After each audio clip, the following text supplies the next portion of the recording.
आज का दिन बस एक आम सा सफर लग रहा था। दिल्ली के लिए उड़ान, करीब 6 घंटे का रास्ता। मैंने सोचा था किताब पढ़ूंगा, थोड़ा सो लूंगा और सफर कट जाएगा। सीट पर बैठा ही था कि अचानक लगभग 10 जवान सैनिक मेरे आसपास की सीटों पर आकर बैठ गए। सोचा चलो कुछ बातचीत की जाए। मैंने पास बैठे सैनिक से पूछा, कहाँ जा रहे हो भाई? वो मुस्कराया और बोला, आगरा सर, 2 हफ्ते की ट्रेनिंग है वहाँ, फिर ऑपरेशन के लिए निकलना है। समय धीरे धीरे बीत रहा था। करीब 1 घंटे बाद फ्लाइट में घोषणा हुई, लंच खरीदना चाहें तो अभी बुक कर सकते हैं। मैंने सोचा अभी सफर बाकी है, खाना खा लिया जाए। जैसे ही मैं अपना बटुआ निकालने लगा, सामने से एक सैनिक की आवाज आई, भाई खाना ले क्या? दूसरा बोला, नहीं यार, बहुत महंगा है यहाँ, चल उतर के किसी होटल में खा लेंगे। मैं रुक गया, मन में कुछ चुभा। ये वही लोग हैं जो हमारी सुरक्षा के लिए हर दिन अपनी जान जोखिम में डालते हैं, और आज ये लोग 1 मील छोड़ रहे हैं सिर्फ इसलिए क्योंकि वो महंगा है। मैं उठा और फ्लाइट अटेंडेंट के पास गया। मैंने कहा, इन सभी सैनिकों को खाना दे दीजिए मेरी तरफ से। वो चौंक गई, उसकी आंखों में आंसू थे। उसने धीमे से कहा, सर, मेरे छोटे भाई की पोस्टिंग करगिल में है। ऐसा लग रहा है जैसे आप उसे खाना खिला रहे हैं। थैंक यू सर, दिल से धन्यवाद। मेरे पास कोई शब्द नहीं थे। आधा घंटा बीता और सभी सैनिकों को खाना मिल गया। मैंने भी खाना खाया। खाना खत्म करके जैसे ही वॉशरूम की तरफ गया, एक बुजुर्ग सज्जन मेरे पास आए।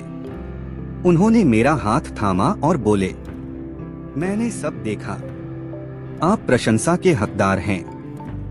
उन्होंने मेरी हथेली में 500 रुपए रख दिया और बोले, मैं भी इस अच्छे काम में भागीदार बनना चाहता हूँ। मैं कुछ कह भी नहीं पाया। थोड़ी देर बाद फ्लाइट का पायलट खुद अपनी सीट से चला आया। वो मेरी सीट नंबर खोजता हुआ मेरे पास आया, मुस्कराया और बोला, सर, मैं आपका हाथ मिलाना चाहता हूँ। मैं खड़ा हुआ। उसने हाथ मिलाया और कहा, मैं पहले फाइटर पायलट था। एक बार मेरी फ्लाइट में किसी ने मेरे लिए भी ऐसे ही खाना खरीदा था। मैं आज तक वो नहीं भूला। आपने आज वो यादें फिर से जगा दी। फिर पूरी फ्लाइट में तालियां बजने लगी। मैं थोड़ा शर्मिंदा हो गया। मैंने ये किसी प्रशंसा के लिए नहीं किया था, बस दिल से किया था। कुछ देर बाद एक 18 से 19 साल का लड़का मेरे पास आया। उसने चुपचाप मेरा हाथ मिलाया और एक पर्ची मेरी हथेली में रख दी। बिना कुछ कहे चला गया। फ्लाइट अब लैंड हो चुकी थी।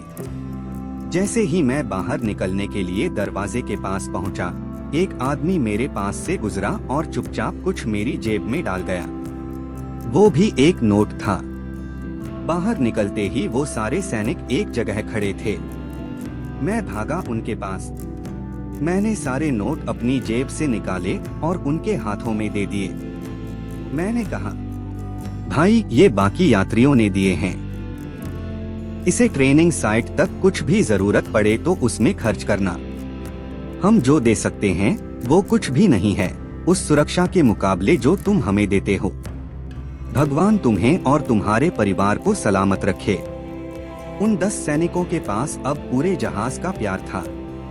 मैं चुपचाप अपनी कार में बैठा और एक दुआ की, हे भगवान, इन बहादुर आत्माओं की रक्षा करना जो हमारे लिए अपनी जान भी कुर्बान करने को तैयार हैं। एक सैनिक, वो एक खाली चेक की तरह होता है जो भारत माता के नाम लिखा होता है। राशि कोई भी, यहाँ तक कि अपना जीवन भी।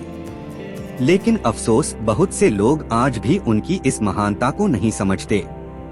अगर ये कहानी आपके दिल को छू गई हो तो इसे आगे बढ़ाइए, क्योंकि भारत माँ के बेटों का सम्मान दरअसल खुद का सम्मान है। जय हिंद।